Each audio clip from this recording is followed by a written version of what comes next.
হাতে মেখে এভাবে গরুর মাংস রান্না করলে মাংসের স্বাদ হবে দ্বিগুণ। প্রিয় দর্শক, আসসালামু আলাইকুম। আজকে গরুর মাংস আলু দিয়ে পাতলা ঝোল করব। আমি এখানে 1.5 কেজির মতো মাংস নিয়েছি। এখন পেঁয়াজ কুচি দিয়ে দিলাম 1.5 কাপের মতো। মাংস ধুয়ে পানি ঝরিয়ে নেওয়া হয়েছে। হলুদ গুঁড়া দিয়ে দিয়েছি 2 চামচ, মরিচের গুঁড়া 1.5 চামচ, ধনে গুঁড়া দিয়ে দিব 1 চামচ, গরম মশলা গুঁড়া 1 চামচ, আদা বাটা 2 চামচ, রসুন বাটা দিয়ে দিলাম 2 চামচ, আর দিয়ে দিব এখানে জিরা বাটা 1.5 চামচ, লবণ দিয়ে দিব পরিমাণ মতো,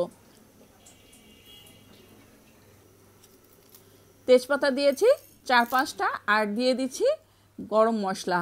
এখন সরিষার তেল দিয়ে দিব 1/2 কাপ, সামান্য পরিমাণ সয়াবিন তেল দিয়ে দিলাম।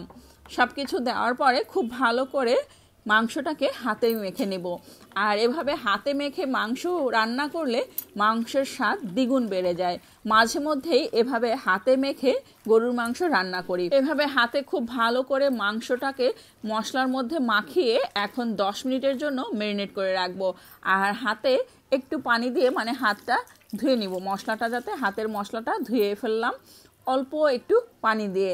এখন ঢাকনা দিয়ে ঢেকে দিচ্ছি। 10 মিনিট ম্যারিনেট করার পরে চুলায় বসিয়ে দিলাম। আর ঢাকনার ছিদ্রটাকে আমি একটা কাগজের টুকরা দিয়ে আটকিয়ে দিয়েছি। তো এই যে ঢাকনাটা সরিয়ে এখন মাংসটাকে খুব ভালো করে কষিয়ে নেব। উপরে যখন তেল উঠে আসবে তখনই বুঝতে হবে যে মাংসটা খুব ভালো করে কষানো হয়ে গেছে। আর যেহেতু আলু দিয়ে আজকে মাংস ঝোল করব, এই কারণে খুব ভালো করে মাংসটাকে কষিয়ে নিতে হবে। আর এখন মাংসের মধ্যে দিয়ে দিলাম আলু দিয়ে মাংস ঝোল করলে ছোট বড় সবাই খুব পছন্দ করে। আর যেহেতু নতুন আলু দিয়ে মাংস ঝোল করলে খেতে খুব মজার হয়। তো এখন ঝোলের পানি দিয়ে দিচ্ছি। আর আমি এখানে গরম পানি দিয়ে দিলাম।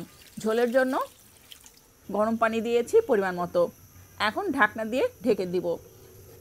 ঢাকনাটা সরিয়ে আবারও নেড়ে চেড়ে নিচ্ছি।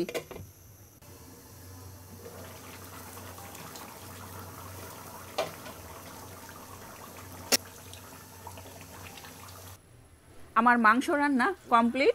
উপরে তেলও ভেসে উঠেছে। আর এখন সবশেষে এখানে দিয়ে দিব গরম মশলা গুঁড়া। গরম মশলা গুঁড়া সবশেষে দিলে খুব সুন্দর একটা ফ্লেভার আসে। আর দিয়ে দিচ্ছি ভাজা জিরা গুঁড়া। গরম মশলা গুঁড়া এবং ভাজা জিরা গুঁড়া সবশেষে দিলে খুব সুন্দর একটা ফ্লেভার আসে, মাংসের স্বাদ আরও দ্বিগুণ বেড়ে যায়। তো এই যে হয়ে গেল মজাদার গরুর মাংস আলু দিয়ে ঝোল। এই গরুর মাংস রুটি অথবা পরোটা, গরম ভাত, পোলাওর সঙ্গে খেতে কিন্তু ভীষণ মজার।